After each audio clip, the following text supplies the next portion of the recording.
গতকাল টক্সিকের trailer launch হয়ে গেছে, আর আপনারা অনেকেই হয়তো টক্সিকের ট্রেলার দেখেও নিয়েছেন। আমি গতকালই দেখেছিলাম, কিন্তু ট্রেলারটা ব্রেকডাউন করার বা রিভিউ করার মতো সময় পাইনি। তো মনে হলো আপনাদের সঙ্গে একটু শেয়ার করি যে কেমন লাগলো এই টক্সিকের ট্রেলারটা। দেখুন, আমি প্রথমেই আপনাদেরকে একটা কথা বলেছিলাম যে টক্সিকে সিনেমাটা এমনই একটা সিনেমা, হয়তো আমাদের খুব অবাক করে দেবে, আর না হলে কিন্তু খুব ডিসঅ্যাপয়েন্ট করবে। কিন্তু এখন যে ফাইনাল যে প্রোডাক্ট বেরিয়ে আসছে, যে ট্রেলারটা, আমি যেটা দেখে এটুকু বুঝতে পারলাম, দেখো ডিসঅ্যাপয়েন্ট করার মতো তো কোনো অপশনই নেই। হ্যাঁ, যতটা দেখতে পাচ্ছি মানে একদম পিক লেভেলে একটা চলে গেছে। ট্রেলারের যে এক একটা সিন, এক একটা ভিজুয়াল বলুন বা সিনেমাটোগ্রাফি বলুন, বিএফএক্স সিজিআই এর কাজ যা দেখলাম, কোনো অ্যাঙ্গেল থেকে মনে হচ্ছে না যে এটা ইন্ডিয়ান ফিল্ম। ঠিক আছে।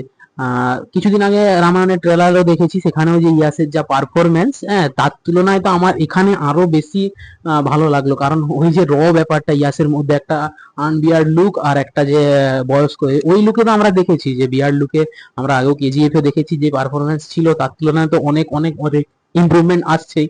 আর এখন যেটা আনবিয়ার্ড লুকে যেটা দেখছি, উফ, একদম একটা ব্যাপার। যে ব্রুটাল ফাইট সিনস গুলো আছে, যে ভায়োলেন্স গুলো আছে, একদম দারুণ এক্সিলেন্ট। ঠিক আছে।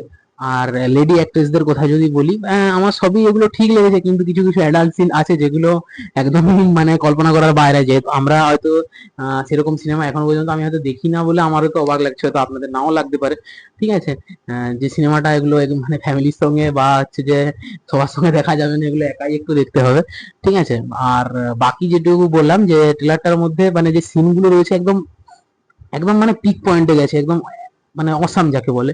ঠিক আছে। আর একটা জিনিস কি, যে ট্রেলারটা 4 মিনিট 39 সেকেন্ড, 4 মিনিট 39 সেকেন্ডের আশেপাশে হবে ট্রেলারটা। বাট স্টিল ট্রেলারটা দেখে একটা সেকেন্ডের জন্য কল্পনা করা যায়নি যে এর স্টোরি কি হতে পারে। কারণ আমি যেটুকু দেখে বুঝছি যে বাবা ছেলের একটা কোনো স্টোরি হবে, কিন্তু 4 মিনিট দেখে নিলাম যে গ্যাংস্টার কোনো আছে, অ্যাঙ্গেল আছে, মানে বিদেশ দেশের কোনো ব্যাপার আছে। আমি কোনো বুঝতে পারছি না যে ট্রেলারটা অ্যাকচুয়ালি কি স্টোরির উপরে বেস করে হয়েছে। সেটা অবশ্যই দেখতে পাবো আমরা 26 তারিখ থিয়েটারে গিয়ে।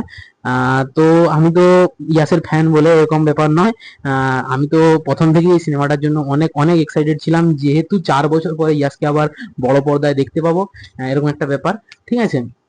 তো ট্রেলারটা দেখে তো সেরকমই মনে হচ্ছে যে একদম একদম সলিড একটা মুভি আসতে চলেছে, যেটা দেখে মানে একদম হয়ে যাবে, মানে আমাদের ভালো তো লাগবেই। ধুরন্ধরের সময় কেন কি জানি সিনেমাটা স্কিপ করা চলে গেল। ঠিক আছে, মানে তখন পোস্টপোন করে দেওয়া হয়েছিল। তবে আমার মনে হচ্ছে কিছু একটা ব্যাপার আছে, পোস্টপোন করেছে এতদিন ধরে, লেট করেছে। আমি তখন ভাবছিলাম যে 4 বার সিনেমাটা পোস্টপোন করেছে, মানে নিশ্চয়ই কোনো ব্যাপার আছে, যে সিনেমাটা কোনো খারাপ দিক থাকতে পারে। কিন্তু খারাপ সিন আর কোথায় যাবে, যা দেখলাম যে শুধু এই অ্যাডাল্ট সিন গুলো রয়েছে, এগুলো হয়তো অনেকের চোখে খারাপ লাগবে, কিন্তু এর চেয়েও নাকি অনেক অ্যাডাল্ট সিনেমা, আমি দেখি না যদিও, কিন্তু শুনেছি বা এখন যা ইন্টারনেট সোশ্যাল মিডিয়ায় দেখছি, নাকি এর চেয়েও খারাপ খারাপ সিন বা অ্যাডাল্ট সিন। খারাপ আমি বলছি, ওগুলো হয়তো খারাপ না, অনেকের ভালো লাগতে পারে। ঠিক আছে। তো খারাপ এর চেয়ে বেশি আর কি হবে, এর চেয়ে বেশি ট্রেলার দেখে তো সেরকম কিছু মনে হলো না। স্টোরি লাইন থেকে শুরু করে অ্যাক্টিং, কাস্টিং, পারফরমেন্স, সবকিছু একটা পিক পয়েন্টে চলে গিয়েছে। আর ডিসঅ্যাপয়েন্ট হওয়ার মতো তো এখনো পর্যন্ত আমি কোনো মোমেন্ট খুঁজে পাচ্ছি না। ঠিক আছে। আর অ্যাক্টিং নিয়ে যদি কথা বলি, ইয়াসের যা পারফরমেন্স, হ্যাঁ, ভায়োলেন্স, ব্রুটালিটি যা রয়েছে, আমি লাস্ট দেখে আসছিলাম ধুরন্ধর রণবীর সিং এর, তারপরে আর দেখিনি। তো একদম আমি 5 স্টার দিয়ে দিচ্ছি, 5 স্টারের উপরে। ঠিক আছে। আপনাদের ট্রেলারটা কেমন লাগলো সেটা অবশ্যই জানাবেন, যদি না দেখে থাকেন দেখে দেখুন, তারপরে এসে কমেন্ট করবেন কেমন লাগছে। ধন্যবাদ, থ্যাংক ইউ।